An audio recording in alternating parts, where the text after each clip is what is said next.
Dahil bakasyon, ay naisipan ng magkakaibigan na humanap ng lugar na may magagandang tanawin. Gusto nilang sumubok ng bago nilang adventure. Kaya naman, bumiyahe sila mula sa Maynila papunta sa probinsya ng Camarines Norte, sa baryo ng Bestro. Lubak-lubak at mabato ang kalsada. Magkakalayo rin ang mga bahay at sagana sa nagtataasang mga puno ng kahoy. Malawak ang talahiban na kung titignan mula sa kanilang sasakyan ay magdudulot yun ng kakaibang kilabot sa katawan.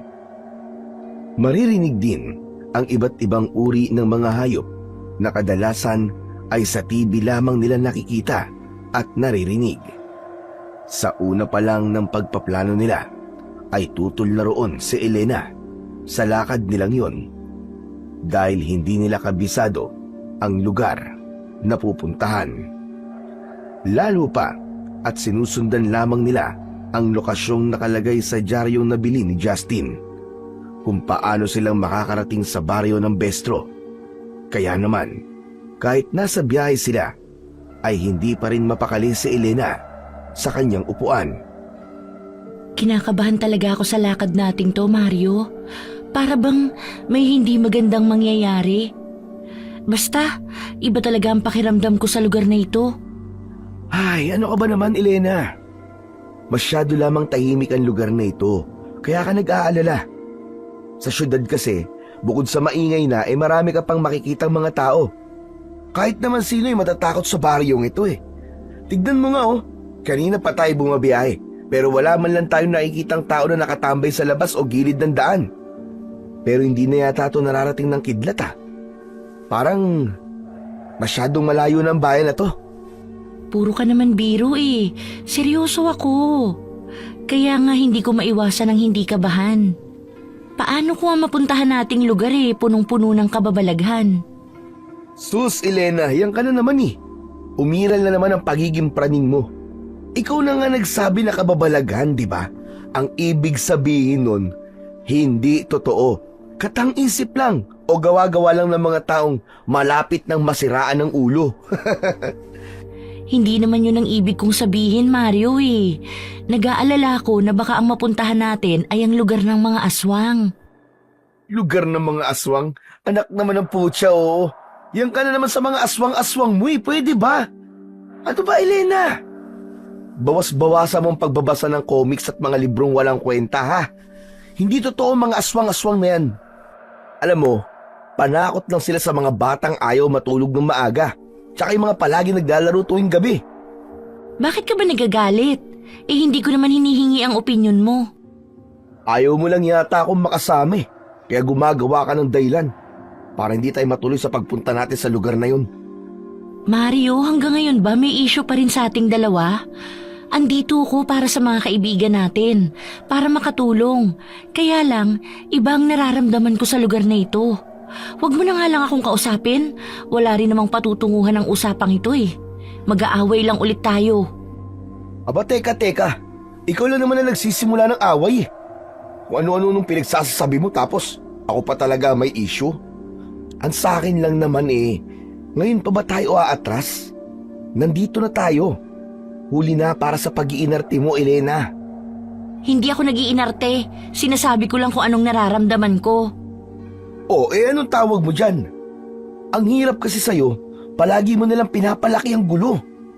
Ang ayoko pa naman sa lahat yung maraming reklamo. Sana nung una pa lang na nagpaplano tayo nagsabi ka na. Hindi yung kung kailan nasa biyahe na tayo, saka pa mag-iisip ng kung ano-ano. Kung tutuloy ba tayo o hindi. Hindi ko naman kasi alam na ganito ang itsura ng lugar na pupuntahan natin. Sige nga, ikaw nga ang tumingin kung anong napapansin mo sa baryong to. Ay, nakong kulit. Tigil-tigilan mo ako, Elena. Hindi ka na nakakatuwa. Marami na akong iniisip. Huwag mo nang dagdagan pa. At sino bang nagpapatawa? Mukha ba ako nagbibiro? Ikaw tong mainit agad ang ulo. Kaya hindi tayo nagkakasundo dahil dyan sa ugali mo. Habang nagtatalo, ang dating magkasintahan na si Elena at Mario ay hindi na naiwasan ni Justin ang hindi sumali sa usapan. Lumipat na ito ng upuan para lamang pumagitna sa dalawa. Tumigil na nga kayong dalawa. Hindi na ba talaga kayo magkakasundo? Pambihira na ba kayo, oo? Kasi naman to si Eleni. Ang hilig gumawa ng kwento. Panay pa ang reklamo. Nakakainis. Panira talaga ng araw. Sana pala, hindi na lang ako sumama sa lakad na to eh. Ako pa talaga, Mario? Ako pa talaga ang panareklamo? Oo, tama na, tama na. Ano ba kayong dalawa? Tumigil na nga kayo. Wala rin naman magpapatalo sa inyo eh. Huwag niyo nang pag-awayan tungkol sa lugar na to. Pareho natin gustong pumunta rito. Wala nang atrasan. Dito lang naman sa lugar na to bihira ang tao eh. Dahil abala sila sa mga trabahong pambukid. Pagkalampas naman natin ng tulay, kayo na magsasawa sa mukha ng mga tao rito. Huwag niyo na munang husgahan ng lugar. Kaya ganda-ganda ng lugar, hinuhusgahan niyo kaagad. Saka lamang tumahimik sina Mario at Elena dahil sa sinabi na yon ni Justin. Ibinaling na lang nila ang atensyon sa unahan ng minamanehong sasakyan ni Gwen. Halos pasado 4:00 na yon ng hapon, kaya medyo malapit nang mawala ang sikat ng araw. Matyaga silang naghihintay na madaanan ang tulay na sinasabi ni Justin. Pagkaraan ng ilang minutong katahimikan, ay napabalikwas sa pagkakaupo si Elena nang matanaw nila ang dulo ng tulay. Pero nadismaya sila sa nadatnan. Teka, anak ng... Bakit ganyan ang itsura ng tulay? Hala, paanong... Bakit, Mario? Justin? Anong meron sa tulay? Kasi naman, ang nakalagay dito sa dyaryo sementadong tulay. Pagkatapos, gawa lang pala sa lubid ang tulay na nakabitin sa mataas na bangin. Bumundol ang pag-aalala sa mukha ni Elena nang makita ang takot sa mga mata ng kasama. Kaya't nagkatinginan silang apat dahil kakailanganin nilang bumaba ng sasakyan. Sa itsura ng tulay na yon, ay hindi nito kakayanin ang kanilang sinasakyang van. Ito na nga ba'y sinasabi ko kanina eh. Nangyayari na nga ang kinakatakutan ko. Ganitong ganito yung mga nababasa ko sa mga comics. Ano to? Pambira naman, anak ng putso. Paglalakarin pa yata tayo papunta sa baryo ah. Elena, pwede ba? Hindi ka nakakatulong eh. Nakakadagdag ka pa ng init ng ulo ko eh. Ano ba? Magsisimula na naman ba kayong dalawa? Pwede ba, Elena? Lalo ka na, Mario. Tumahimik na muna kayo. Mas lalo ako natataranta sa inyo eh. Ano sabi mo, Justin? Tumahimik? Paano kaming tatahimik? Palpak tong lugar na napuntahan natin. Ang sabi mo maayos ang tulay dito eh. Ano to? Anak ng tutsyang oo. Nakakainis talaga. Ayoko pa naman sa lahat yung maglalakad ng malayo. O paano, hindi na ba tayo tutuloy? Umuwi na lang tayo. Anong umuwi? Ngayon pa? Kasi ang ingay mo, Mario. Nakakainis yung bibig mo, wala nang tigil sa kangangawayan. Dinaig mo pa ang babae sa kadadaldal mo. Pasensya na, Mario. Hindi alam ni Gwen na ganito ang tulay dito. Saka, kahit tignan niyo pa rito sa dyaryo yung dala natin. Maganda ang tulay at sementado. Tignan niyo maigi. Patingin nga, at baka naman naliligaw na tayo. Inabot ni Justin ang hawak nitong dyaryo kay Mario. Saka iniunat ng binata ang papel bago pinasadaan ng basa. Si Gwen naman ay panay ang hingi ng pasensya. Ipiniliwanag nito na sinuri naman nila ang lokasyon at tama ang daang tinatahak, kaya't nagtataka rin ito kung bakit malayong-malayo ang itsura ng tulay sa detalyeng nabasa nila sa dyaryo. Kaya kahit si Gwen ay nagtataka na rin sa nadatnang itsura ng lugar. Aba teka, tama naman na nakalagay sa impormasyon sa baryo eh. Pero sinabi rito, pagkalampas daw ng sementadong tulay, ay mararating na raw natin ang pinakamagandang tanawin sa lugar. Paano nga kung tama ang lugar na pinuntahan natin, pero ibang tulay naman pala ang sinasabi sa dyaryo? Elena, walang mali sa lugar na to, maliban sa tulay. Ayan ang sketch oh. Nakalagay naman ang mga lugar na dapat daanan para makarating tayo sa baryo. Sa palagay ko, tama naman yata ang baryo na puntahan natin. Okay, sige. Ang mabuti pa, bumaba na lang muna tayo ng sasakyan. Hindi naman yata ito mawawala dito eh. Justin, ano sa tingin mo? Iwan natin to rito? Oo, tama ka Mario. Hindi to mawawala rito. Dadali naman ni Gwen ang susi ng sasakyan eh. Lalong bumundol ang kaba sa dibdib ni Elena nang inilinga niya ang paningin sa paligid. Makulimlim dahil sa malalagong dahon ng puno ng mangga. Ang tulay naman ay medyo nilulumot na at ginagapangan ng ligaw na damo. Halatang hindi madalas daanan ng tao. Naunang bumaba si Justin, kasunod sina Gwen at Mario. Si Elena ang nahuling bumaba ng sasakyan. Dala ang kanyang bag. Nakakunot ang noo niya nang lumapat ang kanyang sapatos sa lupa. Saka muling pinagmasdan ang tulay. Ligtas pa kaya tayong dumaan sa tulay? Sa palagay ko naman sadyang daanan ito ng mga tao. Mukha pa namang matibay ang tulay. Wala nang atrasan to, Elena. Oo na, nandito na Ano pang magagawa ko? Isa pa, gumastos na rin tayo eh. Ituloy na natin to. Nang magsimulang maglakad ang mga magkakaibigan para tumawid sa tulay, nagpahabol ng tanong si Gwen. Bahagya itong sumilip sa ibaba ng tulay. Sinabi nitong baka nga raw naliligaw sila at hindi ito ang baryo na dapat nilang pinuntahan. Dahil sa sinabi ni Gwen ay mas lalong bumilis ang tibok ng puso ni Elena. Lumikot ang kanyang mga mata at nagpalinga-linga sa paligid. Pwede ba? Tumigil ka na nga sa sinasabi mo, Gwen. Kinig na lang nga ni Mario ang dyaryo, di ba? Tama ang baryo na puntahan natin. Itong tulay lamang ang naiiba. Tara na nga, simulan na natin maglakad para may mapagtanungan tayo sa unahan ng daan. Wala nga tayong nakikitang tao rito Saan tayo magtatanong? Sige na. Tumawid na tayo sa tulay. Mas delikado kung aabutan pa tayo ng dilim sa daan. Mahihirapan tayong makahingi ng tulong dito. Pinangunahan ni Mario ang pagtawid sa tulay. Kasunod sina Gwen at Justin. Dala ang mga gamit nito. Samantalang si Elena naman ay halos hindi na makahinga sa kanyang kinatatayuan. Dahil hindi niya nabanggit kay Mario na takot siya sa mga matataas na lugar. Nauna pa naman itong nakarating sa kabilang dulo ng tulay. Pero dahil ayaw niyang humingi ng tulong sa dati niyang nobyo, nagpanggap siya na matapang. Pagdating niya sa gitna ng tulay, bigla siyang nakaramdam ng panginginig ng mga tuhod.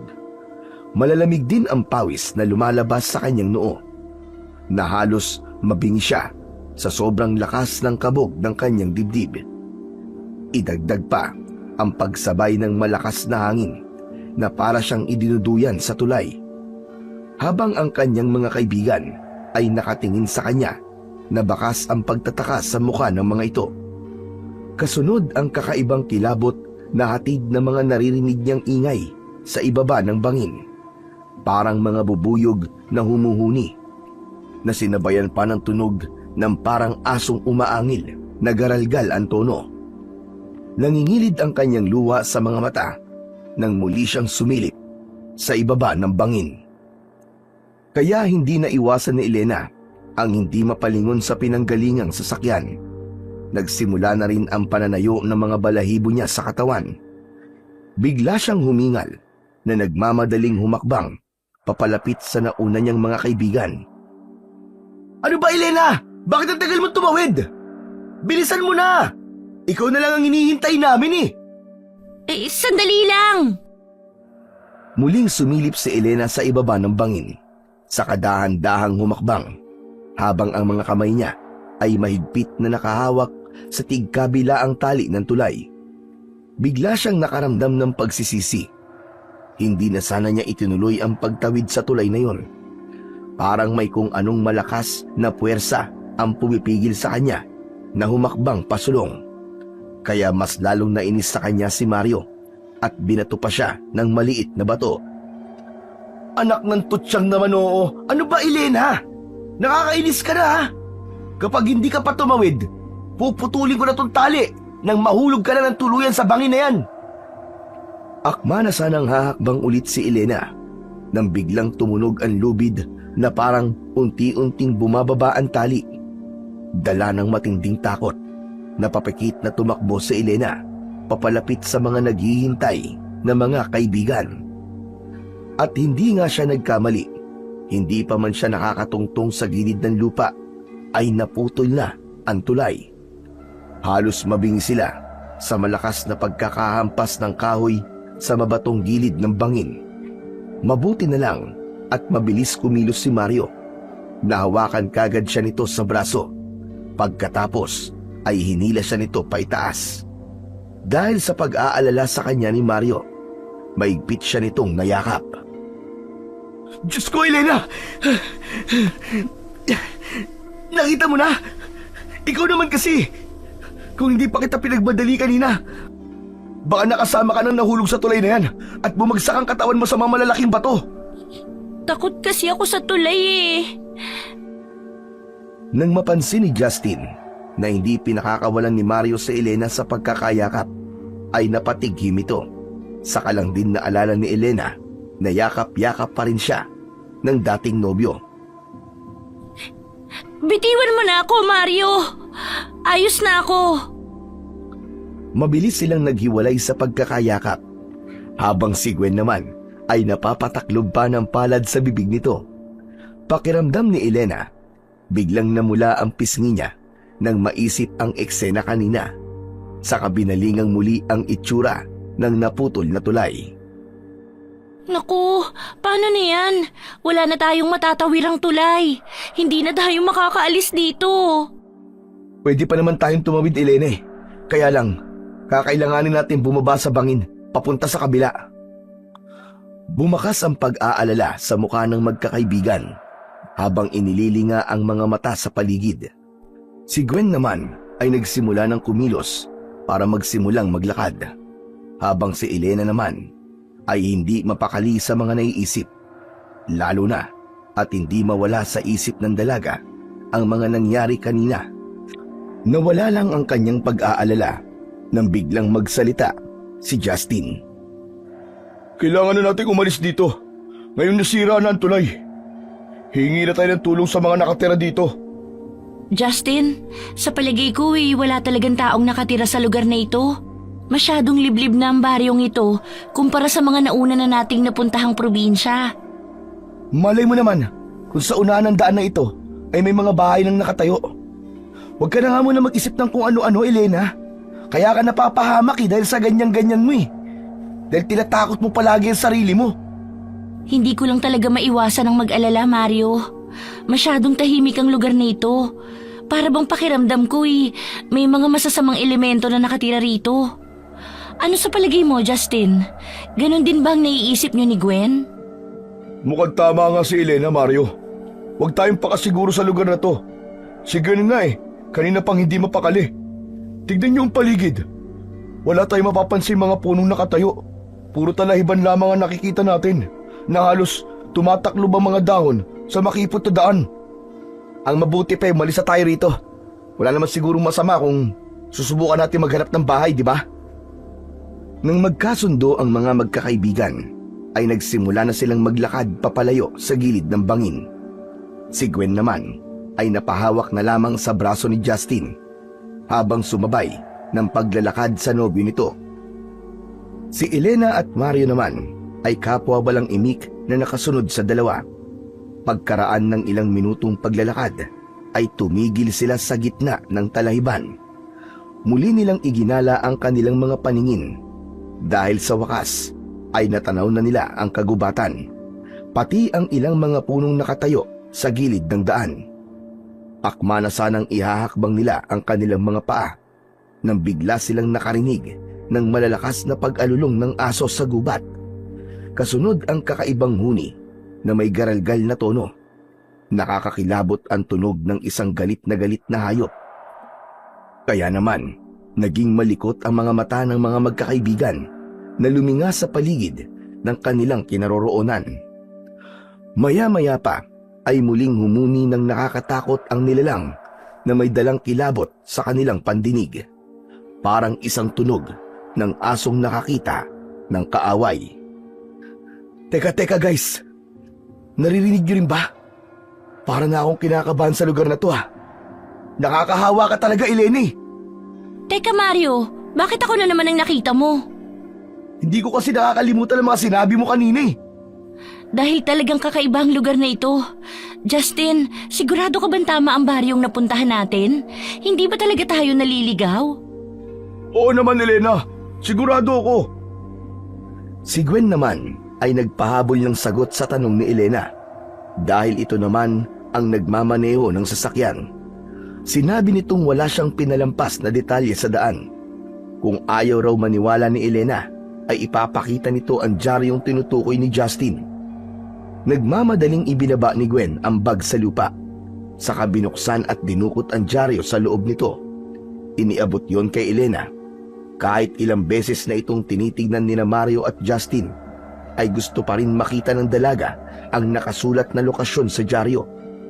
Pero nang mahawakan na niya ang papel, muli silang nakarinig ng malakas na alulong ng asong gubat.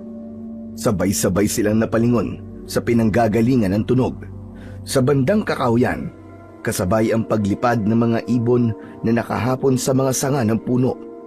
Bumilis ang paglinga nila sa paligid na parang may hinahanap. Ganun na lamang ang panlalaki ng kanilang mga mata nang mula sa sanga ng puno ay may tumalon na isang nilalang. Bumagsak ito sa lupa, saka umunat patayo. Hindi nila masyadong makita ang itsura nito dahil sa makapal na buhok na tumataklob sa muka ng nilalang.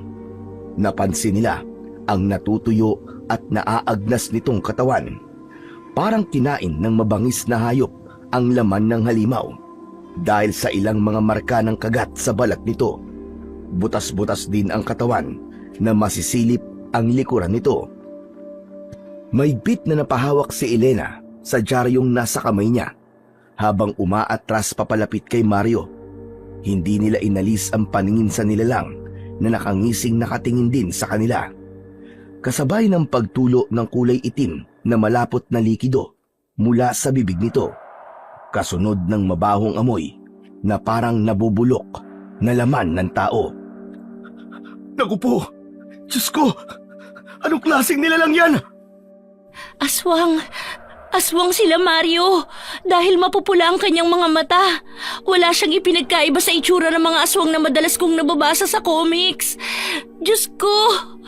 Hindi kaya napunta tayo sa lugar ng mga aswang? Ewan ko, Elena. Hindi na ako sigurado ngayon. Si Justin o si Gwen, sila ang tanungin mo. Baka alam nila. Hindi ko alam kung tama ba ang lugar na to para sa atin. Nasa harapan na natin na nakakatakot na nilang na yan. Wala na tayong magagawa kundi ang tumakbo. Kasabay ng pagsigaw ni Justin, ang pagtakbo nito papalayo sa halimaw.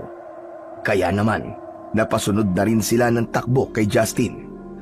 Nanginginig ang kanilang mga tuhod na patuloy sa pagakbang papalayo sa nilalang na unti-unting lumalapit sa kanila. Akala nila ay isang aswang lang ang makikita, pero mas lalo silang binalot ng takot nang mula sa kanilang unahang daan ay lumitaw ang iba pang mga halimaw, nag-aagawan sa pagsugod sa kanilang kinaroroonan. Anak ng tutsa ko! Ano na? Ano nang gagawin natin? Napapalibutan na nila tayo! Diyos ko! Ano bang klaseng lugar to? Para silang gutom na mga aswang na nakatingin sa pagkain nila! Kailangan makahanap tayo ng ibang daan para makalayo sa mga aswang. O di kaya kahoy na panghampas. Hindi na sila makakaramdam ng sakit, Elena. Hindi mo ba nakikitang marami silang sugat sa katawan? Sa palagay mo, masasaktan pa ba sila ng kahoy? Pero wala nang ibang paraan. Kailangan nating lumaban para sa mga buhay natin. Si Gwen naman ay nasa hulihan nila. Nakaawang ang bibig na hindi inaalis ang paningin sa itsura ng mga nilalang. Ni walang may gustong maunang tumakbo papalayo sa lugar na yon dahil kahit saan sila magpunta ay may mga aswang na nakaabang sa kanila. Nagsisiksikan silang apat sa iisang tabi. Sa katarantahan ay napadampot ng kahoy sa lupa si Elena. Wala siyang pakialam kung masaktan man o hindi ang mga aswang. Ang mahalaga ay may magagamit siyang panlaban sa mga ito. Wag! Huwag kayong lalapit. Hindi ako natatakot sa inyo, kaya umalis kayo sa harapan namin. Elena, ano ka ba? Ibaba mo na nga ang kahoy na yan. Mas lalo lamang silang lumalapit sa atin eh. Para silang mga aso na galit sa pamalong hawak mo. Wala na akong pakialam, Mario. Mamamatay rin naman tayo rito eh. Kaya hindi ko bibitawan ang kahoy. Kailangan nating lumaban. Gagawin nila tayong hapunan kapag nagpakita tayo ng takot sa kanila. Lalong nilakasan ni Elena ang pagwasiwas sa hawak niyang kahoy habang patuloy silang humahakbang paatras. Nag-umpisang lumayo ang mga halimaw pero hindi mawala-wala ang kanilang pag-angil. Paikot ang ginawang pagtutok ng dalaga sa mga nilalang hanggang sa nakakita sila ng daan na pwede nilang daanan para makatakas sa mga aswang. Wala nang nagawa ang magbabarkada kundi ang tumakbo sa kabilang direksyon na walang nakabantay na nilalang. Pero ganun na lamang ang panlalaki ng kanilang mga mata nang biglang nilundag ng mga ito si Gwen. Tumigil sila sa pagtakbo. Sa bilis ng mga pangyayari, nahila ng mga aswang ang paa ng kanilang kaibigan. Halos mabingi sila sa lakas ng sigaw ni Gwen habang humihingi ng tulong sa kanila. Kitang-kita nila kung paanong bumaon ang mahabang kuko ng mga aswang sa tiyan ng babae. Ganon din ang sabay-sabay na pagsubsob ng mga aswang sa nagkikikisay na katawan ni Gwen. Dahil sa sobrang sakit, bumulwak ang sariwang dugo sa sugat nun hanggang sa bibig nito. Gwen! Diyos ko po ang girlfriend ko! Tulungan natin siya, Mario! Gwen! Gwen!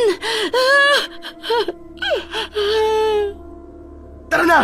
Umalis na tayo rito! Wala na tayong magagawa pa! Patay na si Gwen! Nilapa na siya ng mga aswang! Si Gwen, Mario! Si Gwen! Pinatay nila si Gwen!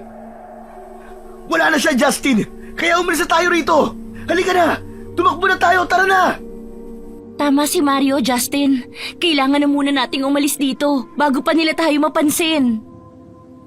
Halos pagtulungang buhatin ni na Elena at Mario si Justin habang nakaupo ito sa lupa at nakatingin sa mga aswang na abala pa rin sa paglantak sa katawan ng kawawang si Gwen. Dahil wala nang buhay ang nobya nito, agad na lumingon sa kanilang kinatatayuan ang mga aswang. Nakangisi sa kanila habang makikita ang mga bakas ng dugo sa bibig ng mga ito. Napatayo si Justin at tumakbo na rin nang magsimulang tumakbo ang mga ito papalapit sa kanila. Tara na! Napansin na nila tayo! Takbo na! Pinatay nila si Gwen, kaya hindi malabong mangyaring tayo naman ang susunod nilang lalapain. Halos hindi lumapat sa lupa ang kanilang mga paa. Wala na silang pakialam kung saan man sila mapunta.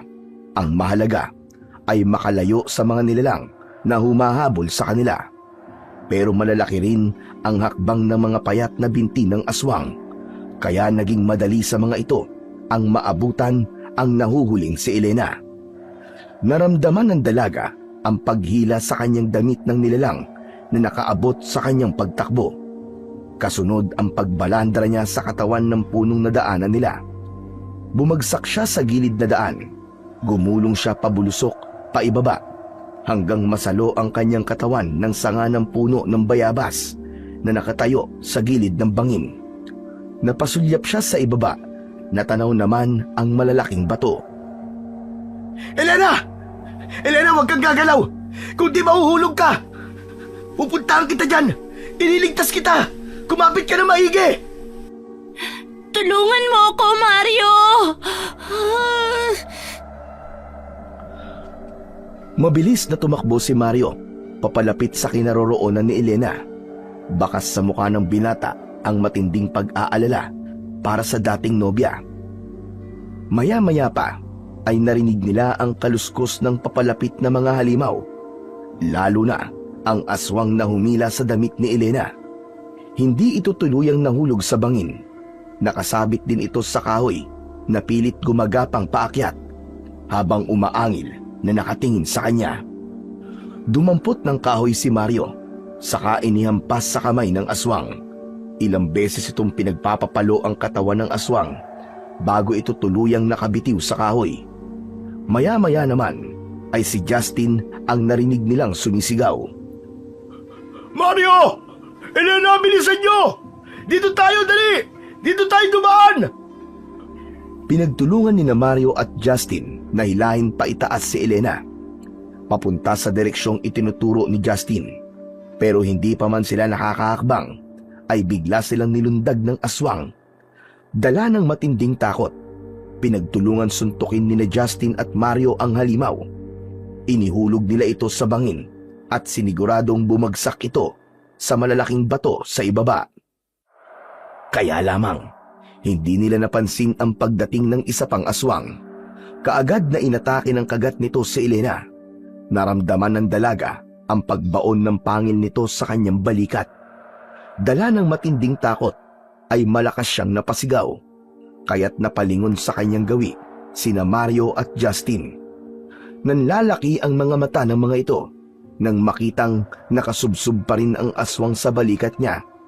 Ramdam na ramdam niya ang pag-agos ng mainit na likido sa kanyang sugat habang naririnig niya ang pag-angil ng nilalang, pati na ang tunog ng paglagok nito sa kanyang dugo. Si Mario ang agad na nakabawi sa pagkabigla. Mabilis nitong nilundag ang aswang na umatake kay Elena at pinaliguan ito ng suntok ang muka ng nilalang. Lumapit na rin si Justin sa nakaupong si Elena at inilalayan siya nitong tumayo. Saka lumayo sa kinaroroonan ng dalawang naglalaban. Mag-iingat ka, Mario! Sa lakas ng aswang ay muntik mahulog sa bangin si Mario. Mabuti na lang at sa muling pagtayo ng aswang para sana atakihin ng binata ay kumilos na si Justin at itinulak nito sa bangin ang nilalang. Sinilip muna ni na Mario at Justin ang aswang sa ibaba bago sila tuluyang umalis sa lugar na yon. Habang naglalakad ay biglang naramdaman ni Elena ang pagkahilo at pananakit ng kanyang sugat sa balikat. Mario, magpahinga muna tayo. Diyos ko, Elena. Akala ko, mapapahama ka na talaga kanina. Akala ko'y matutulad ka na kay Gwen. Tinakot mo kami. Mabuti na lang at nagawa natin maihulog sa bangin ng aswang na yon. Salamat, iniligtas ninyo ako. Isang mahigpit na yakap ang ibinigay ni Mario kay Elena. Pagkatapos ay muli nilang ipinagpatuloy ang pagtakbo papalayo sa lugar na yon. Habang tumatakbo ay nararamdaman niya ang panlalamig ng kanyang pawis kasabay ng pagbaliktad ng kanyang sikmura. Elena? Elena, ano nangyayari sa'yo? Ayos ka lang ba? Hala, namumutla ang labi mo. Baka dahil sa sugat niya sa balikat. Nakita natin na kinagat siya ng aswang kanina, di ba? Teka, hindi kaya may epekto ang kagat ng mga nilalang na yun sa katawan ng tao? Bigla ako nakaramdam ng pagkahilo, saka nasusuka na rin ako. Ang lalamig ng pawis ko pero ang init naman ng pakiramdam ko. Hindi ko maintindihan. Parang hindi ko na rin kayang maglakad. Pero, saan naman kaya tayo hihingi ng tulong dito? Dapat malagyan ng pangunang lunas sa sugat ni Elena, Mario. Baka mapahamak siya. Elena, ganito na lang. Sumampa ka sa likod ko. Hindi mo kakayanin maglakad kapag ganyan ang nararamdaman mo eh. Umupo si Mario patalikod kay Elena para makasampa siya sa likod ng binata. Kaya lang, mas lalong tumindi ang nararamdaman niyang sakit sa balikat, kasunod ng pagbagsak niya sa lupa habang tumitirik ang kanyang mga mata. Nanigas ang buo niyang katawan hanggang hindi na rin niya maigalaw ang kanyang mga binti, daliri, pati ang kanyang panga. Napasigaw sina Justin at Mario dahil sa nakitang itsura ng dalaga. Elena! Elena, ano nangyayari sa'yo? Sumagot ka! Elena! Elena, naririnig mo ba ako? Diyos ko, Justin! Anong gagawin natin kay Elena? Hindi ko alam. Hindi ko na rin alam, Mario. Naguguluhan na rin ako. Hindi ko maigalaw ang aking katawan. Nahihirapan akong huminga. Pilit na pinaglalabanan ni Elena ang nararamdaman niyang sakit, pero hindi niya mapigilan ang abnormal na pagtirik ng kanyang mga mata, pati ang pagtulo ng malapot niyang laway sa kanyang bibig. Mas lalong natarantas si Mario nang magsimula ng magkikisay ang katawan ni Elena. Sinuri muna nito ang sugat sa balikat ng dalaga, saka naluluhang napahaplos ang palad nito sa pisngi niya. "Justin, nangingitim ng sugat sa balikat ni Elena.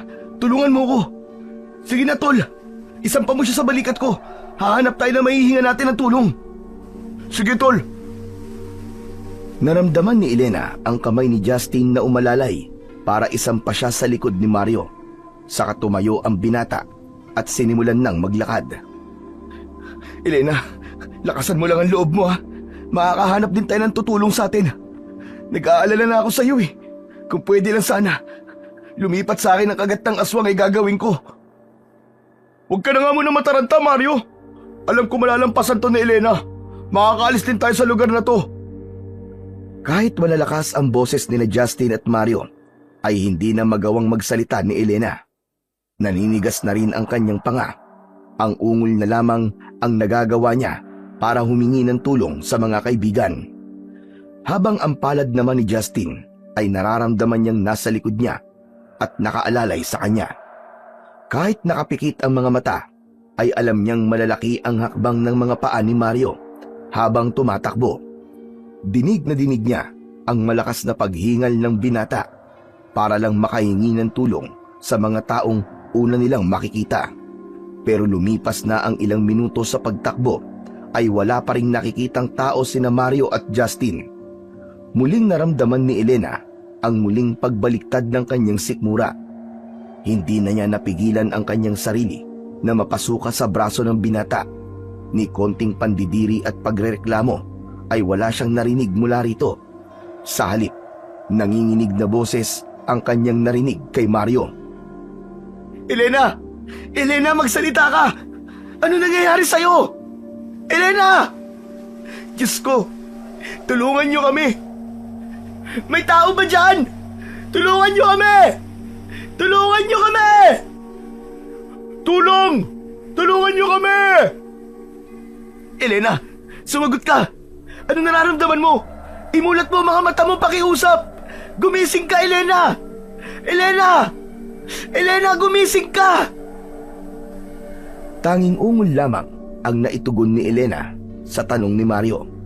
Gustuin man niyang sumagot kay Mario, pero walang boses na lumalabas sa kanyang lalamunan. Kahit na anong gawin niya, ay hindi niya na kayang maibuka ang kanyang bibig. Kahit ang paggalaw ng kanyang kamay, pumatak ang masaganang luha sa kanyang mga mata habang pinipilit na labanan ang matinding pananakit ng kanyang sugat. Dinaig pa niya ang nalalason na parang tinuklaw ng makamandag na ahas. Maya-maya pa ay inabutan na sila ng mga nilalang na humahabol sa kanila. Wala nang nagawa sina Mario at Justin at Elena, kundi ang hintayin na lamang ang paglapit sa kanila ng mga aswang. Si Mario naman ay mahigpit na niyakap ang katawan ng dalaga. Sa kabila ng mga nararamdamang sakit, ay hindi nabitiwan ni Elena ang kanina pang hawak-hawak na dyaryo. "Elena, ako na nga magtatabi ng dyaryo. Patawarin niyo ako, lalo na kay Gwen. Kung hindi dahil sa amin, ay wala sana tayo sa sitwasyong ito." "Walang may kasalanan sa mga nangyari, Justin. Pareho nating ginusto to.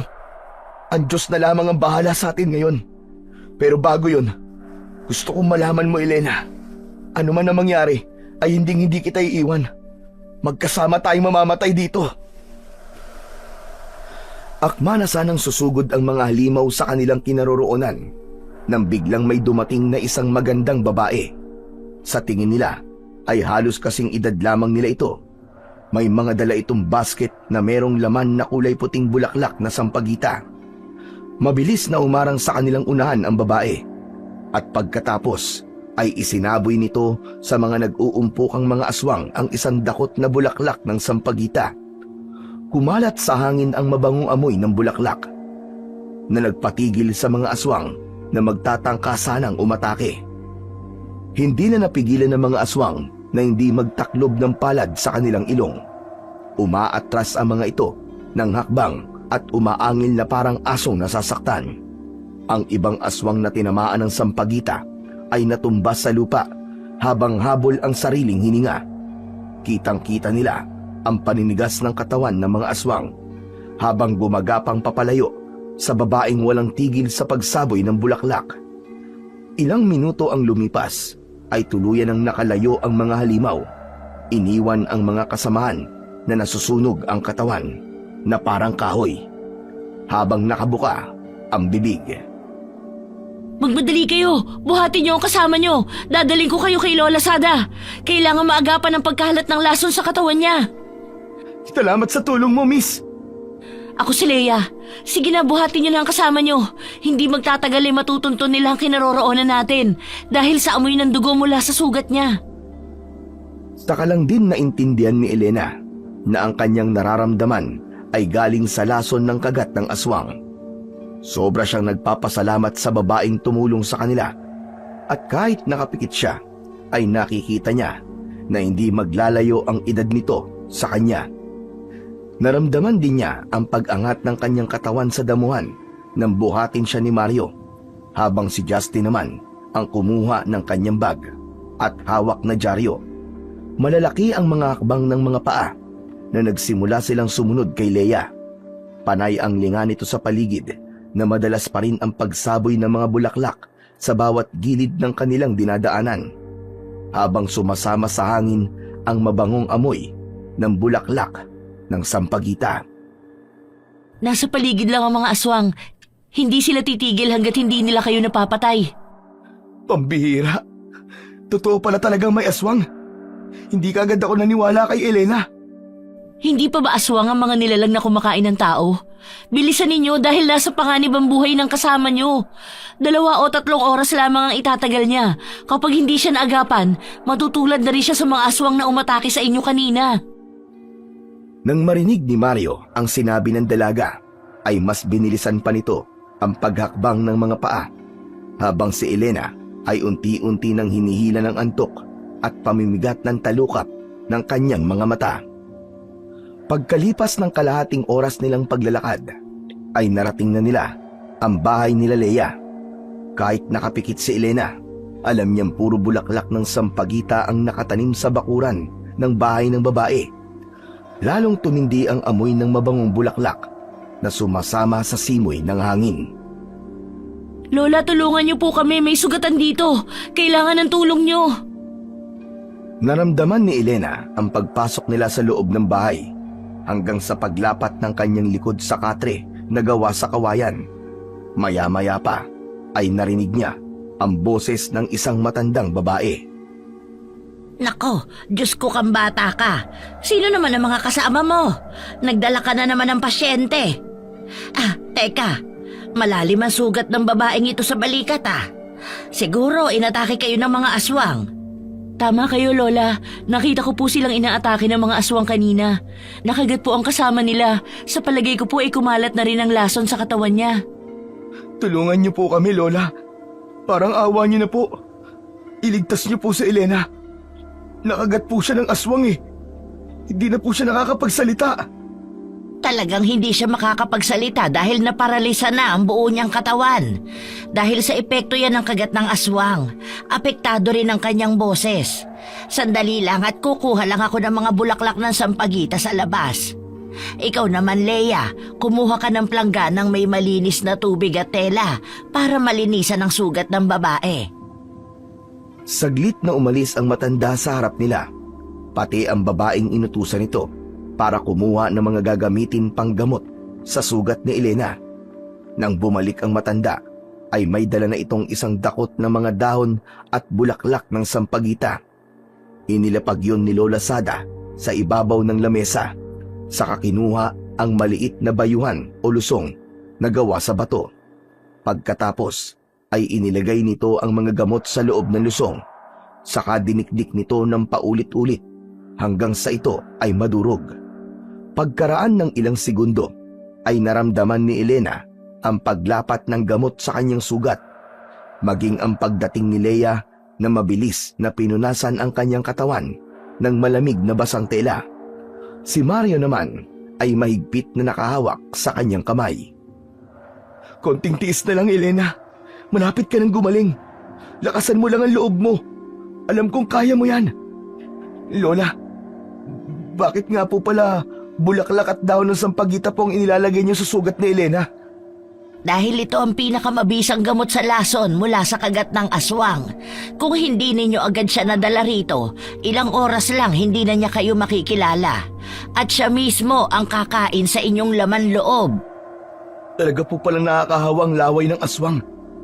Pero teka, Lola, gaano naman po kayo nakakasiguradong mabisa po ang bulaklak ng sampagita? Natitiyak niyo po bang maililigtas po nito ang buhay ni Elena?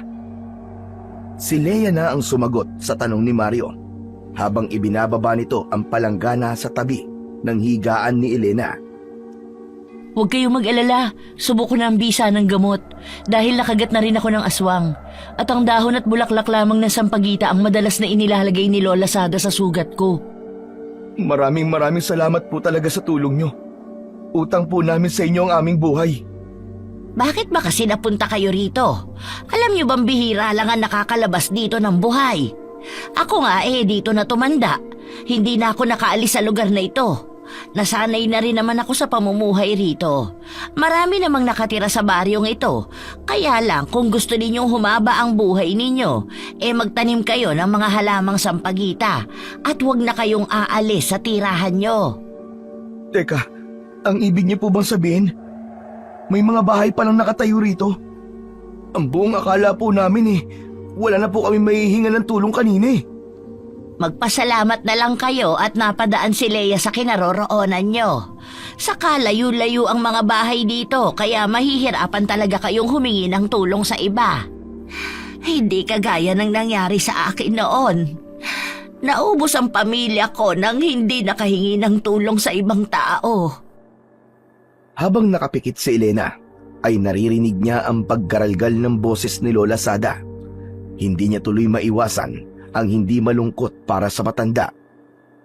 Maya-maya pa ay unti-unti nang iminulat ni Elena ang kanyang mga mata. Iginala niya ang paningin sa kabuuan ng silid. Gawa yun sa sawaling kawayan na merong nakasabit na iba't ibang klaseng sandata sa dingding. Saka napako ang kanyang mga mata sa nakaupong matandang babae. Nakatali ang buhok nito paitaas, habang ang magandang babaeng katabi nito ay napangiti nang magtama ang kanilang paningin. Bakas din ang tuwa sa mga mata ni Mario at Justin nang makitang naigagalaw na niya ang kanyang katawan. Inilalayan siya ni Mario na sumandal sa dingding, saka muling napatingin sa muka ni Lola Sada. Kumusta na ang pakiramdam mo, Elena? Ayos na ako. Marami pong salamat, Lola Sada, sa paggamot niyo po sa sugat ko. Lalo na sa iyo, Leia. Naku, wala yun. Ang mahalaga, nakaligtas ka na. Mabuti naman at maayos na ang pakiramdam mo, Elena. Ano na ang plano ninyo? Wala pa po Gusto ko lang po malaman kung anong lugar ito. Ito po ba ang baryo ng Bestro? Ang ibig ninyong sabihin, sa baryo ng Bestro pala kayo pupunta. Pero malayo ang baryong yun sa lugar na ito. Hindi nyo siguro napansin na dumaan kayo sa sangang daan. Wala pa po Gusto ko lang po malaman kung anong lugar ito. Ito po ba ang baryo ng Bestro? At mali ang daan na napili ninyo. Teka, Lola. Sinasabi niyo bang ibang lugar ito? At hindi ito ang baryo ng Bestro? Abay, oo, iho. Karatig lugar ito ng baryo ng Bestro. Dahil sa mga narinig, ay hindi na rin nakatiis si Justin na hindi sumabat sa usapan ni Mario at Lola Sada. Pero Lola, ang alam ko po sumunod po si Gwen sa lokasyon nakalagay sa dyaryo. Siya po nagmamaneho ng sasakyan Pero hindi ikaw ang may hawak ng manibela ng sasakyan. Kaya gaano ka nakakasiguradong hindi nga kayo nagkamali ng daan? Kung tama kayo ng baryong pinasukan, bakit kayo narito? Hindi nakasagot si Justin sa tanong na yon ni Lola Sada. Bakas sa mukha nito ang pag-aalinlangan na baka nga nagkamali si Gwen sa pagpili ng daan. Isang tanong na hindi masasagot ng nobya. Justin, ibigay mo kay Lola Sada ang dyaryo para siya na ang magsabi sa atin kung nagkamali lang ba kayo ng pagkakaintindi sa lokasyong nakasulat sa balita. Saka lang din naalala ni Justin ang tungkol sa dyaryo, kaya't nagmamadali itong nagbukas ng bag. Dinukot nito ang papel at iniabot yun sa matanda. Mabilis namang inuunat ni Lola Sada ang dyaryo, saka pinasadahan ng basa ang mga nakasulat.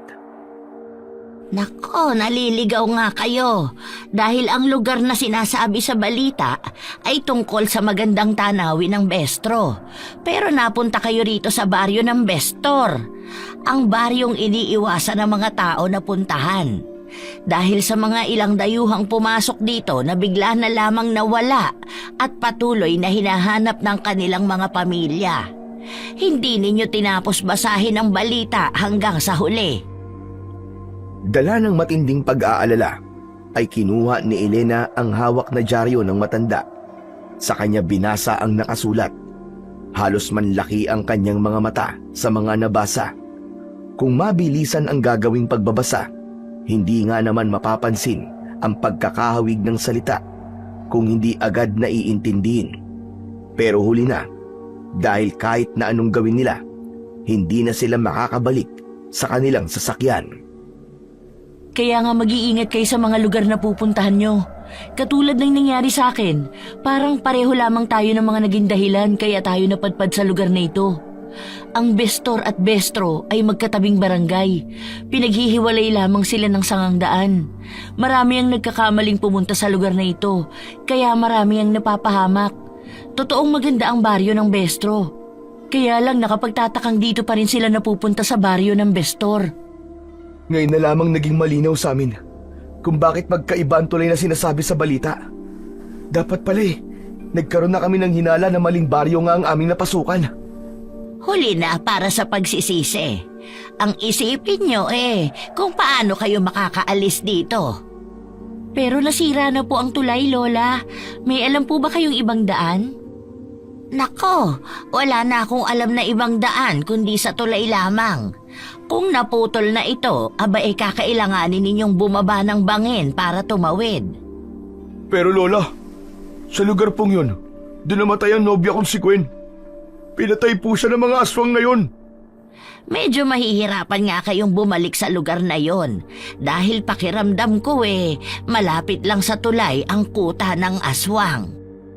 Kung ganun po, Lola, hindi na po kami makakaalis dito. Ay, hindi ko masasagot ang bagay na yan, Iha. Kung may kasama kayong namatay sa lugar na yun, 3 oras lang ang palilipasin ay muli siyang mabubuhay bilang ulahis para maghanap ng pagkain. Kaya kung mapapansin ninyo, kahit butot balat na mga aswang na ulahis, ay may kakayahan pa rin silang makapangbiktima. Ano po? Ulahis pala ang tawag sa mga nilalang na umatake sa amin kanina?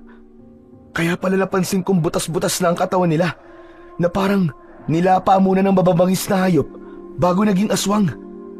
Dahil dati silang tao na nabiktima ng mga ulahis. Kaya imbis pabawas ang kanilang mga lahi, mas lalo silang dumarami. Si Justin na nakikinig lang sa usapan ay halos mapaiyak ng dahil sa takot. Si Elena na hindi na rin mapakali sa pagkakaupo dahil may posibilidad na muli nilang makaharap si Gwen at ito mismo ang papatay sa kanila. Iniisip pa lamang niya ang bagay na yon ay hindi niya na maiwasan ang hindi pagtaasan ng balahibo sa katawan. Ako rin ay isa sa mga naligaw na napunta sa baryong ito. Sumama ako sa mga barkada ko dahil masyado akong pasaway noon. Mahilig gumala, kaya heto, 2 taon na ako nakakulong dito. Gusto ko sanang bumalik sa pamilya ko pero natatakot ako sa mga ulahis.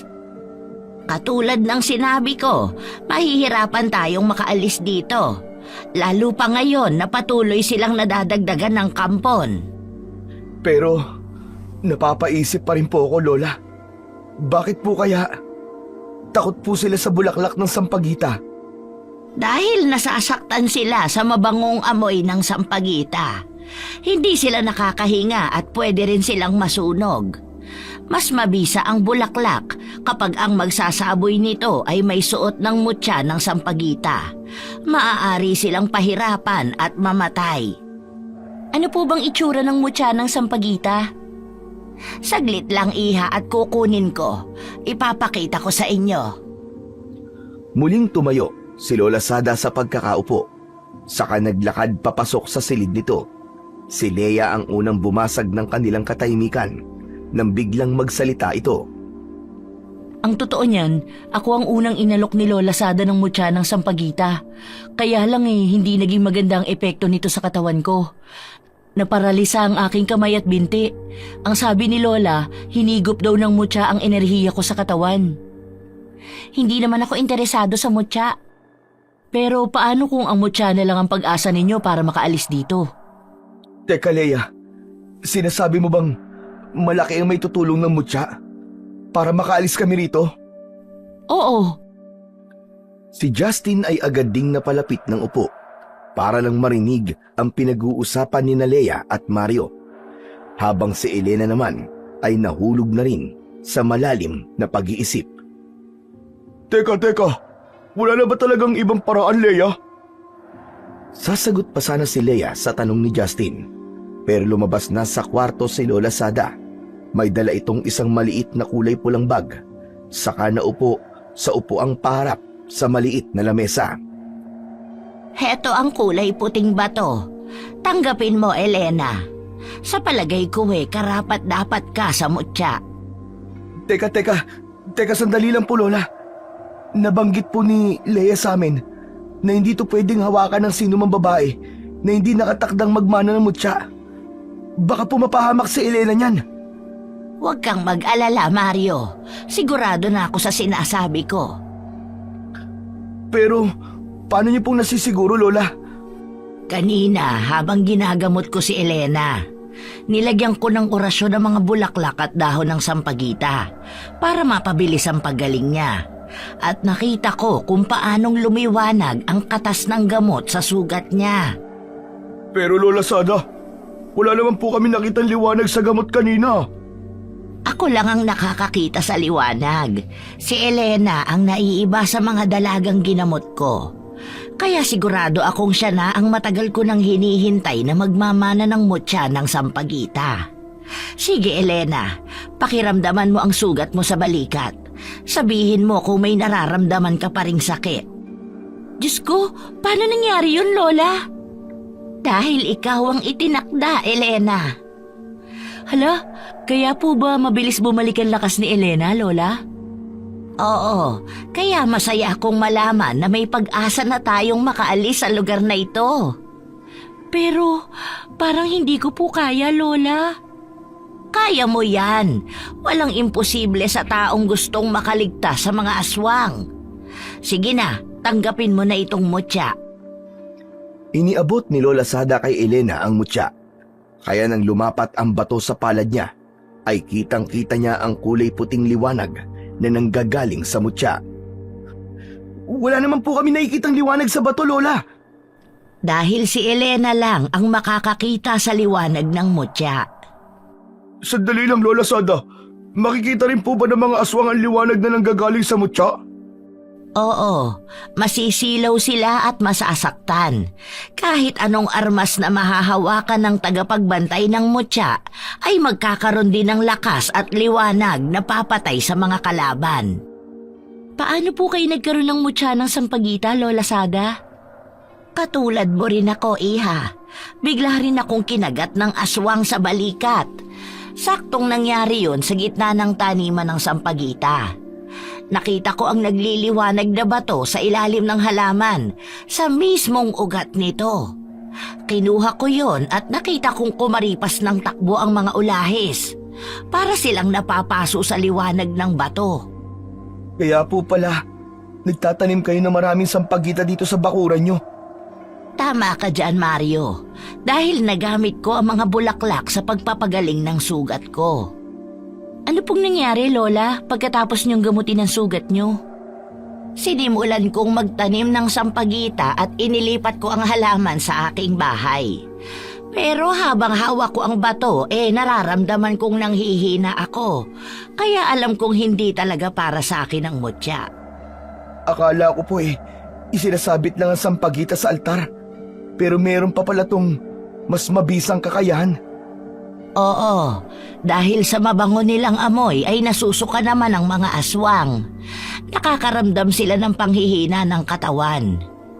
Leia, kunin mo ang sibat na gawa sa kawayan na nakasabit sa dingding at iabot mo kay Elena. Mabilis na lumapit si Leia sa dingding, saka kinuha ang sibat bago iniabot kay Elena, habang si Justin naman ay nananatiling nakaupo sa tabi ni Mario. Gamitin mo na ang sibat, Elena. Pati na ang mutya. Teka, sandali muna Lola. Para namang susugod sa tigmaan si Elena niyan eh. Saka, wala pa po siyang sinasabi kung tatanggapin niya po ang mutya o hindi. Huwag kang mag-alala, Mario. Nakahanda akong gamitin ito. Wala nang ibang paraan para makaalis tayo sa lugar na ito. Kailangang umasa sa mutya. Huwag kang mag-alala, Elena. Nasa likod mo lang kami. Walang iwanan. Habang nag-uusap, ay bigla silang nakarinig ng malalakas na sigaw sa labas ng bakuran. Huni yun ng isang mabangis na aso na may garalgal na tono. Dala ng matinding pag-aalala, ay mabilis silang napabalikwas sa kanilang kinatatayuan para humanap ng mga sandatang magagamit nila laban sa mga aswang. Si Leia ang kumuha ng gasera na magagamit nilang pangtanglaw sa medyo dumidilim ng paligid. Dahan-dahang bumaba ng katre si Elena habang hawak ang sibat. Bigla rin ang pag-iinit ng mutya sa palad niya. Sandali lang! Saan ka pupunta, Elena? Hindi pa masyado magaling ang sugat mo. Kami na lang muna ang bahalang tumingin sa labas. Huwag kang mag-alala, iho. Nararamdaman ng mutya ang panganib na haharapin ng tagapangalaga. Kailangan lang magpakita ni Elena sa mga aswang na ulahis para mapigilan silang pumasok sa loob ng bakuran. Teka, sandali lang po, Lola. Hindi po ba't nabanggit nyo kanina na takot ang mga aswang sa halaman at bulaklak ng sampagita? Bakit kailangan pa pong lumabas ng kaibigan namin? Para makita nila ang liwanag na nagmumula sa mutya. Sa ganitong paraan mapipigilan natin silang lumapit sa bahay. Ang ibig sabihin ni Lola, tatakutin ni Elena ang mga aswang para hindi sila magtangkang lumapit sa bakuran. Tandaan nyo na ang bisa ng bulaklak ay hawak ng dalagang may tanga ng mutya. Kaya kahit mayroong mga sampagita sa labas ng bakuran, may posibilidad na makapasok sila at atakihin tayo sa loob. Nang maintindihan ng magkakaibigan ang ibig sabihin ni Leia, ay sinamahan ni Mario si Elena para lumabas ng bahay. Tumayo sila sa gitna ng bakuran at gano'n na lamang ang pag-angil ng mga nilalang nang makita ng mga ito ang liwanag sa katawan ni Elena. Itinaas niya ang bato sa ere, dahilan para kumaripas ng takbo papalayo ang mga aswang. Elena! Bakit gano'n? Bakit gano'n na naging reaksyon nila? Dahil nakikita nila ang liwanag mula sa mutya at sa sibat na hawak ko. Kaya lang, nagtataka ko, bakit hindi ito ginamit ni Lola Sada para tumakas? Ewan ko. Siguro nasanay na rin ng matanda na tumira dito. Habang abala sina Mario at Elena sa pag-uusap, ay hindi nila napansin ang nilalang na dahan-dahang lumalapit sa kanilang kinaroroonan. Dumaan ito sa likod ng bahay na walang nakatanim na sampagita. Elena, sandali lang. Bakit parang nagbago yata ang simoy ng hangin? Parang amoy na bubulok na laman ng tao. Tara na nga, pumasok na muna tayo sa loob ng bahay. Sa paligay ko naman umalis na ang mga aswang. Akma na sanang hahakbang pabalik sa bahay sina Mario at Elena nang bigla nilang narinig ang malakas na sigaw ni Justin. Mario! Elena! Sa likod niyo may aswang! Hindi na naiwasan ni Mario at Elena ang pagsugod ng kalmot sa kanila ng aswang. Tinamaan sila ng matalas nitong mga kuko sa likod, kaya't pareho silang bumagsak ni Mario sa lupa. Halos manlaki ang mga mata ng dalaga nang makitang nasa ibabaw ni Mario ang halimaw. Itinulak niya ang hawak na sibat sa lupa para makatayo at tulungan ang binata. Pero hindi pa man siya nakakahakbang papalapit kay Mario, ay pumasok na rin ang iba pang mga halimaw. Kaya naman, lumabas na rin sina Justin, Leia at Lola Sada para sana ay tumulong sa kanila. Pero hindi nila inaasahan ang mga sumunod na nangyari. Pagbaba ni Justin sa hagdanan, pinagtulungan ito ng mga halimaw. Dala ng matinding takot at pagiging abala sa pakikipaglaban, hindi na nga nila nagawang tulungan si Justin. Agad na itong nilapa ng mga aswang. Kitang-kita nila kung paanong binutas ng aswang ang tiyan ni Justin. Diyos ko! Si Justin pinagtutulungan ng mga aswang! Tila bingi ang mga kasama sa lakas ng sigaw ni Elena dahil maging ang mga ito ay pinagtutulungan na rin ng mga aswang. Nawala ang tapang niya at ayaw gumana ng kanyang isip. Natulala siya sa bilis ng pangyayari. Pero dahil hawak niya ang mutya, bigla siyang natauhan nang makita ang liwanag na nanggagaling sa bato. Itinaas niya ang hawak na sibat sa ere. Sa kanilapitan ang sugatang si Mario. Pinagsasaksak ni Elena ang mga aswang na nakikipagpambuno sa binata. Bawat tamaan ng kanyang sandata ay ibinabaon niya ang talim sa katawan ng mga ito. Tila dito niya ibinubuhos ang matinding galit sa nangyari kay Justin. Leia, sige na. Ipasok mo muna sa loob ng bahay si Mario.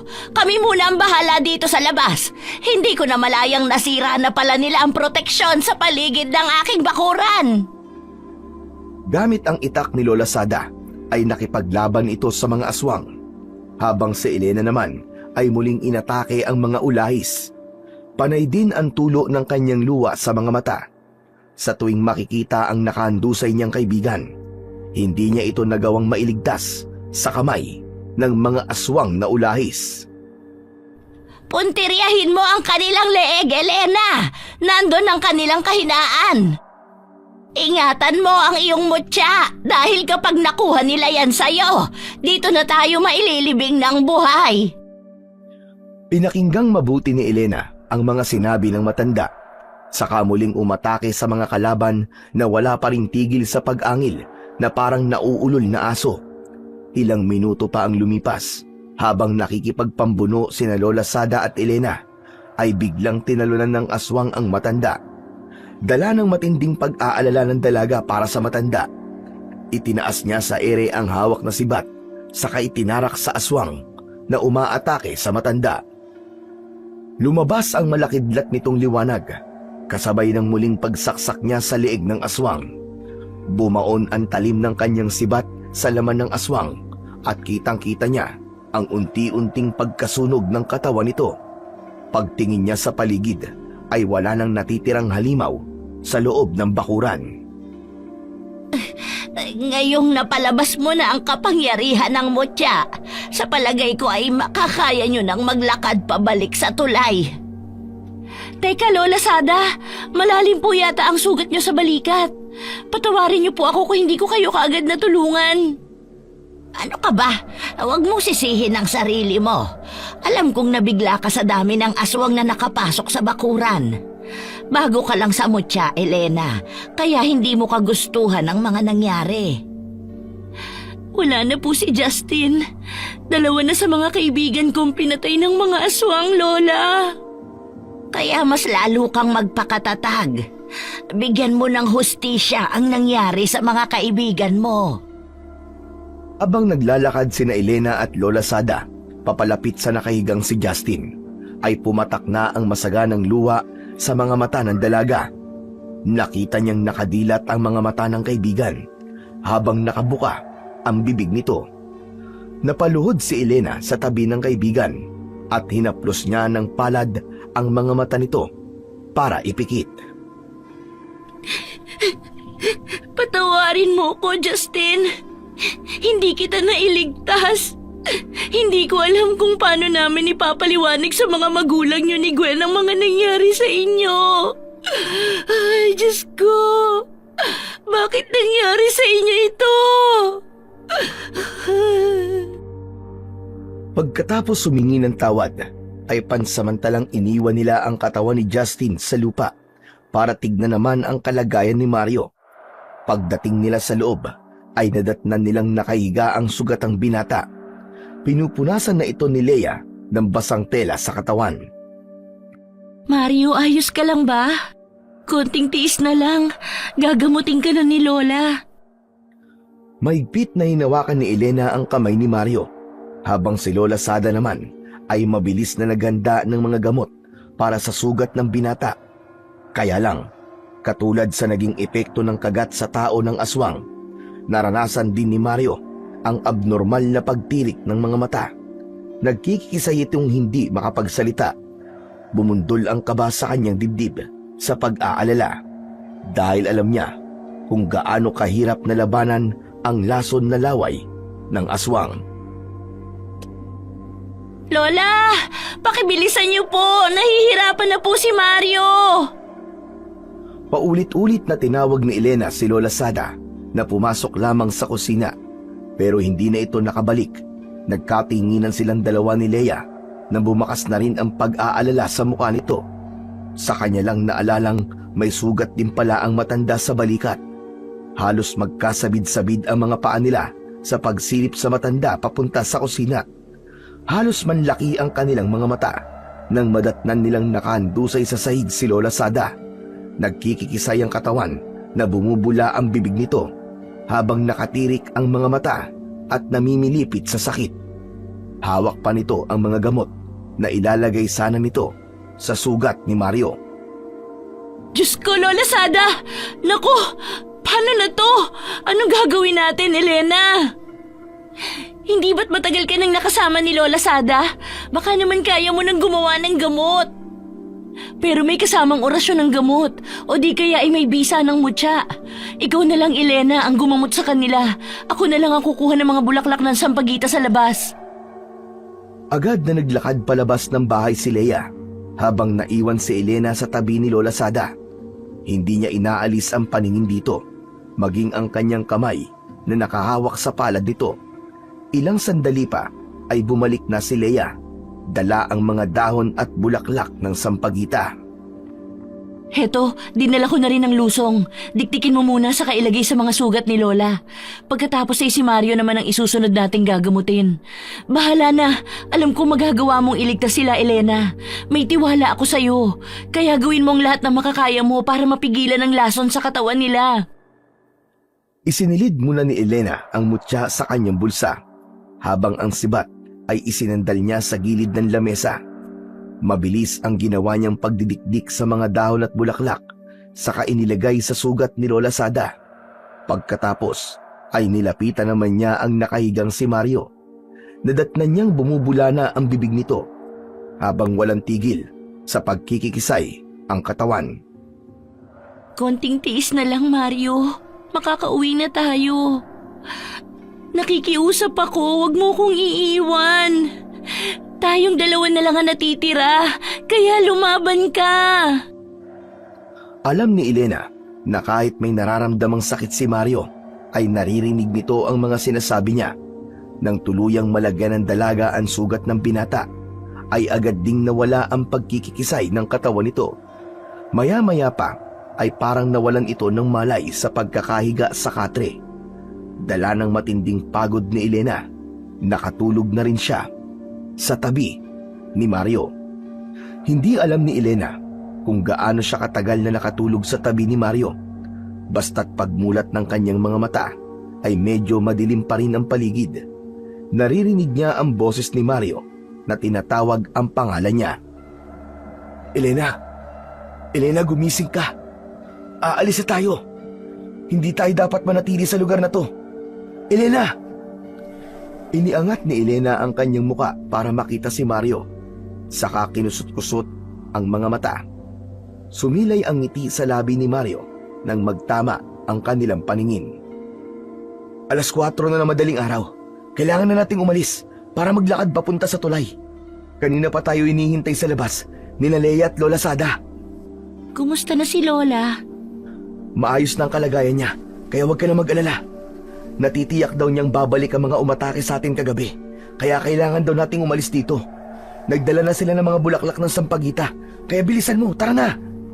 Paano si Justin? Iiwan ba natin siya? Elena, Patay na si Justin, wala na tayong magagawa. Kaya hindi natin siya pwedeng isama. Ang totoo ay nakagapos ang katawan niya sa katre. Nasa kabilang kwarto siya, habang puno ng bulaklak ng sampagita ang kanyang katawan. Kailangan daw yun para hindi siya maging aswang. Iahanda ko na rin pala ang sibat mo. Ako naman tama na sa akin tong karet na nakita kong nakasabit sa dingding ni Lola Sada. Sinulyapan ni Elena ang silid na kinaroroonan ni Justin. Saka siya dahan-dahang bumaba ng katre para silipin ito.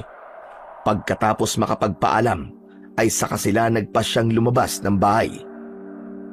Nakita niyang nakatayo sina Leia at Lola Sada sa labas ng bakuran. Habang hinihintay siya ng mga ito, makikita sa mga kamay nila ang mga hawak na sandata. Si Leia ay sibat na gawa sa kawayan, samantalang si Lola Sada naman ay itak. Bukod pa sa matatalim na armas, ay may mga dala rin silang bulaklak ng sampagita. Ano pang hinihintay nyo? Umalis na tayo rito. Saan naman po tayo pupunta, Lola? Babalik na tayo sa tulay. Ihahatid ko kayo. Isama nyo si Leia. Pero paano po kayo, Lola? Hindi po ba kayo sasama sa amin? Bahala na. Ang mahalaga makalayo na tayo sa lugar na ito. Sina Mario at Leia ang nauna sa paglalakad, habang sina Lola Sada at Elena ay tahimik na nakasunod sa dalawa na tinatahak ang daan sa gitna ng kagubatan. Hindi maiwasan ni Elena ang hindi mapalingon sa kanilang likuran. Pakiramdam niya ay may mga nilalang na sumusunod sa kanila. Malayo pa po ba ang lalakarin natin, Lola Sada? Oo, dahil kailangan nating dumaan sa kabilang bundok para iwasan ang lugar na madalas puntahan ng mga aswang. Isa pa, may mga bahay rin na nakatayo sa labas ng kagubatang ito. Madali namang malalaman kung may mga aswang na nakasunod sa atin dahil umiinit ang hawak mong mutya. Biglang naalala ni Elena na nasa bulsa pala niya ang mutya, kaya't inilabas niya ito at mahigpit na hinawakan bago ipagpatuloy ang paglalakad. Pagkaraan ng ilang minutong paglalakad, ay nadaanan naman nila ang tatlong mga kubo na gawa sa kugon. Sa bakuran ay merong mga nakatanim na halamang sampagita, pero kapansin-pansin ang katahimikan ng lugar. Ganun na lang ang panlalaki ng kanilang mga mata nang makita nila ang mga bahid ng sariwang dugo sa damuhan. Ay, Diyos ko po. Pati pala ang mga bahay rito ay sinalakay ng mga aswang. Wala silang pinalampas kahit matanda, hindi nila pinatawad. Para po silang gutom na gutom sa pagkain ng laman loob ng tao. Ang akala ko po hindi sila nakakalapit sa mga halaman ng sampagita. Pero paano po ito nangyari, Lola? Nagawa nilang pumatay ng mga tao na umaasang maliligtas sila ng bisa ng sampagita. Hindi na rin ako sigurado sa mga nangyayari, Mario. Gustuhin ko man na mailigtas silang lahat. Wala akong kakayahan. Hindi ko na alam kung makakaligtas pa ba tayo sa lugar na ito. Siguro po, ito na ang tamang oras na may isang taong tatayo at lalaban para wakasan ang pambibiktima nila. Hindi po tayo dapat tumakas, Lola. Kailangan na po nating lumaban para sa mga buhay natin.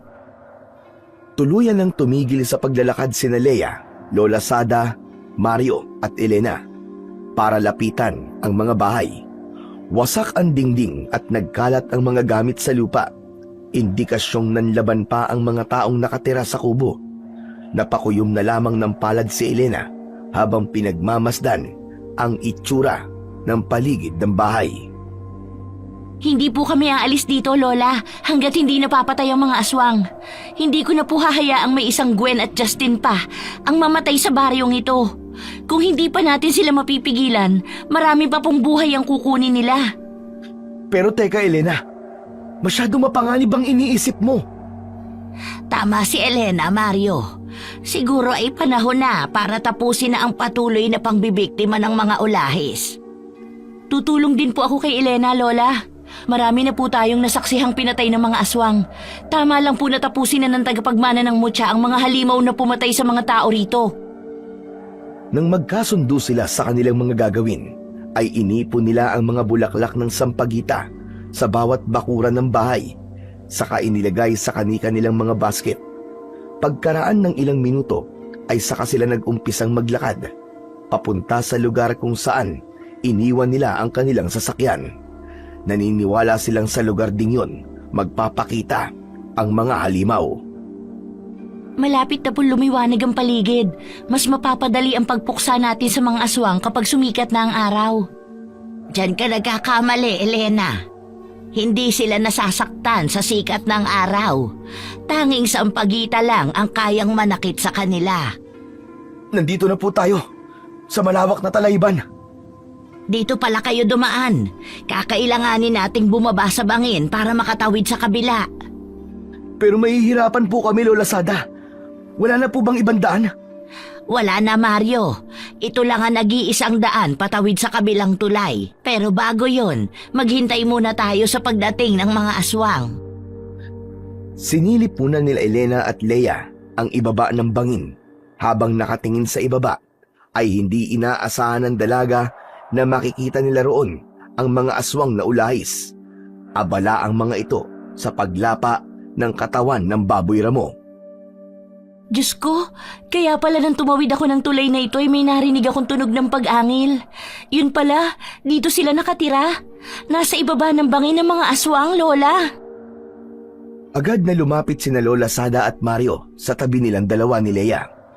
Bumakas sa mukha ng mga ito ang takot nang makitang mas marami ang mga nilalang na nasa ibaba ng bangin. Ito na ang pagkakataon natin, Lola, para gumanti sa kanila. Bubuhusan ko sila ng bulaklak ng sampagita. Hindi maaari, Mario.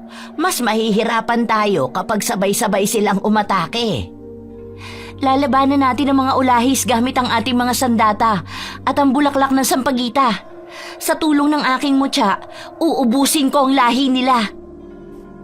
Habang abala sila sa pagsilip sa mga aswang na nasa ibaba ng bangin, hindi nila namalayan ang isang aswang na nakatayo sa kanilang likuran. Biglang narinig ni Elena ang tunog ng garalgal ng pag-angil ng asong galit na galit. Nagbago rin ang simoy ng hangin na parang nabubulok na laman ng tao. Bigla silang hindi nakapagsalita habang pinakikinggan ang tunog sa kanilang likuran. Si Elena ang unang nakabawi sa pagkabigla. Nilingon niya ang pinagmumulan ng ingay at gano'n na lamang ang panlalaki ng kanyang mga mata. Maging si Mario na nagulat din nang makita kung sino ang nakatayo sa kanilang harapan. Si Gwen, habang nakangising tumutulo ang malapot nitong laway. Gwen! Teka! Sandali, Elena! Huwag ka lalapit sa kanya! Hindi na siya ang kaibigan natin! Hindi na siya si Gwen! Tama si Mario, Elena. Makinig ka sa kanya. Wala na siya sa tamang pag-iisip. Ang tingin na lamang niya sa inyo ay pagkain. Naluluwang nanginginig ang mga kamay ni Elena nang hawakan niyang mabuti ang kanyang sibat. Parang hindi niya magagawang saktan ito ni gamitan ng kanyang sandata. Dahil sa bahagyang pagkalito, inatake si Elena ng aswang na si Gwen. Wala nang nagawa ang dalaga kundi ang protektahan ang sarili laban dito. Sinalubong niya ng hawak na sibat ang kaibigan habang nakabuka ang bibig nito na akma na sanang kakagat sa kanya. Bumaon ang talim sa bunganga nito. Elena! Mag-iingat ka! Lola, narinig po tayo ng mga ulahi sa ibaba ng bangin. Umaakyat na po sila rito. Bilisan nyo. Magsaboy kayo ng mga bulaklak ng sampagita sa lupa para hindi sila kaagad makalapit sa atin. Samantalang si Elena naman ay hindi agad napabagsak si Gwen dahil sa nararamdamang awa para sa kaibigan. Sa kaiiwas niya rito ay bigla siyang nawalan ng balanse. Kaya naman, bumagsak siya sa lupa. Naramdaman niya ang pagsakay ng kaibigan niya sa kanyang tiyan. Pero naging maagap ang kilos ni Lola Sada. Ginilitan nito ang leeg ni Gwen. Sabay saboy ng bulaklak ng sampagita sa katawan nito. Bumagsak sa lupa ang aswang niyang kaibigan habang nasusunog ang katawan. Hindi ka nag-iisip, Elena. Munti ka nang mapahamak. Isa ng aswang ang kaibigan mo. Kung magpapatalo ka sa nararamdaman mo, hindi malabong mangyari na ikaw na ang susunod na maging aswang. Pero Lola, kaibigan ko si Gwen. Kung mamatay ka dahil sa kahinaan mo sa kaibigan mo, mababaliwala ang mutyang hawak mo. Hindi na kayo makakaalis dito. Matutulad kayo sa kanila. Tama na, huwag niyo po kayo magtalo, Lola Sada, Elena. Nakaakyat na ang mga aswang, napapalibutan na nila tayo. Si Mario naman ay nakatayo na nakaharang sa kanilang unahan habang nakatutok ang itak sa mga kalaban. Sa paanan nito ay ang nakahandusay na si Gwen. Patuloy itong nagkikikisay sa lupa na pilit tumatayo. Kahit na nga may tama na ito sa leeg at umuusok ang katawan. Nilapitan ni Elena si Gwen. Iniangat niya ang sibat, saka itinarak sa leeg nito. Patawarin mo ko, Gwen. Paalam. Sabay-sabay niya ng sampagita sa katawan nito. Ang iba naman ay isinubo niya sa bibig ng kaibigan. Nagkikikisay ang katawan nito na parang nakukuryente, habang ang kulay itim at malapot na likido ay lumabas sa bibig ni Gwen. Para itong nalason kung tumirik ang mga mata. Biglang natuyo ang balat ng babae hanggang sa tumigas ang katawan nito na parang nasusunog na kahoy. Si Leia na nakahandang umatake ay nakaangat na rin ang sibat, habang sina Lola Sada at Mario ay patuloy na pinakikiramdaman ang mga nilalang na nasa paligid. Bibigyan ko ng hustisya ang mga nangyari sa inyo, Justin at Gwen. Ipinapangako ko yan. Dapat lang, Elena. Mag-iingat kayo. Mas mabangis sila ngayon dahil sa nararamdamang matinding gutom. Sabay-sabay na sumugod ang mga aswang sa kanilang kinatatayuan, habang pasalubong naman silang umatake sa mga ito. Iwinasiwas ni Elena ang hawak niyang sibat sa ere at mas hinigpitan niya ang kapit niya sa mutya. Ganon din ang ginawa ni na Lola Sada, Leia at Mario gamit ang kani-kanilang mga armas. Walang gustong magpatalo na ang tanging maririnig na lang ay ang malalakas na pag-angil ng mga nasasaktang ulahis. Bawat tamaan ng armas ni Elena, bumabagsak sila sa lupa habang nagkikikisay ang katawan na bumubula ang bibig. Susundan pa ito ng pagsaboy nila ng mga bulaklak ng sampagita sa katawan ng mga aswang, kasabay ng pagsaksak sa leeg gamit ang sibat ni Elena. Elena! Sa likod mo! Muling ipinagpatuloy nila ang pakikipaglaban sa mga aswang na umaatake sa kanila, habang si Elena naman ay sumugod sa mga kalaban. Bawat tamaan ng sibat ng dalaga ay bumabagsak sa damuhan at namamatay, habang nakatirik ang mga matang nagkikikisay ang katawan. Isaboy natin sa kanila ang lahat ng bulaklak ng sampagita. Sabay-sabay na silang umaatake sa atin. Umikot sa ere si Elena, sabay atake ng sibat sa mga halimaw. Tinamaan niya ang ulahis na sumugod sa kanya, habang nasundan ng dalawa pang mga aswang. Lumabas ang mga dugo sa bibig at ilong ng mga halimaw nang gawin ni na Mario, Leia at Lola Sada ang pagpapakain ng bulaklak sa mga ito. Habang dumarami ang mga halimaw na sumusugod sa kanila, ay naramdaman ni Elena ang malakas na enerhiyang gumagapang sa kanyang buong katawan. Lumiwanag bigla ang kanyang paningin at kasabay ng maigpit na pagkapit niya sa hawak na sibat at pagtarak naman niya sa lupa ng kanyang sandata. Lumiwanag na rin ang kanyang mutya. Gumapang ang liwanag sa lupa na parang winalis ang lahat ng kalaban. Umalingaw-ngaw ang pag-angil ng mga ito at tuluyang nasunog ang katawan ng mga ulahis. Lahat sila ay natumba sa talahiban. Nasunog sila, Lola, nang itarak ni Elena ang sibat sa lupa. Pati ang mga dahon naging abo rin. Paano po nangyari yun? Dahil kinilala ng mutya si Elena. Si Mario naman ay nilapitan ang mga nakahandusay na kalaban. Nagmistulang mga papel ang mga katawan ng aswang na unti-unti nang naaabo. Humihingal na lumapit si Elena sa kanyang mga kasama. Sa kamuling sinilyapan ang nakahandusay na katawan ni Gwen. Napansin niya ang susi ng van sa bewang nito na muntik na niyang makalimutang kunin.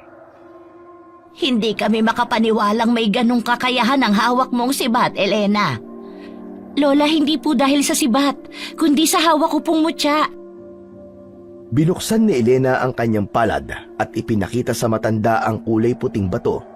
Pawis na pawis ang kanyang kamay dahil sa mahigpit na pagkakakapit niya sa mutya. Bumakas ang tuwa sa mukha ni Leia habang pinagmamasdan ang bato sa kamay ng dalaga. Malaya na po tayo, Lola. Pwede na tayong umuwi. Wala na akong pamilyang babalikan, Leia. Dito na lamang ako.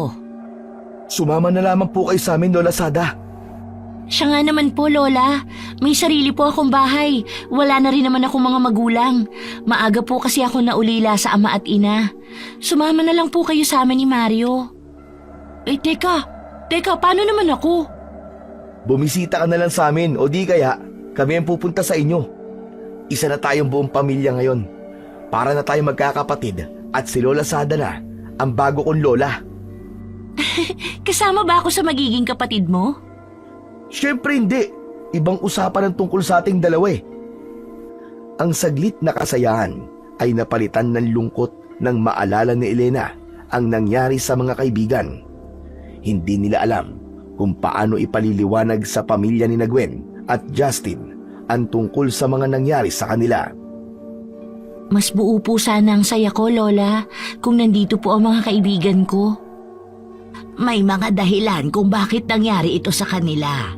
Siguro talagang hanggang doon na lamang ang buhay nila.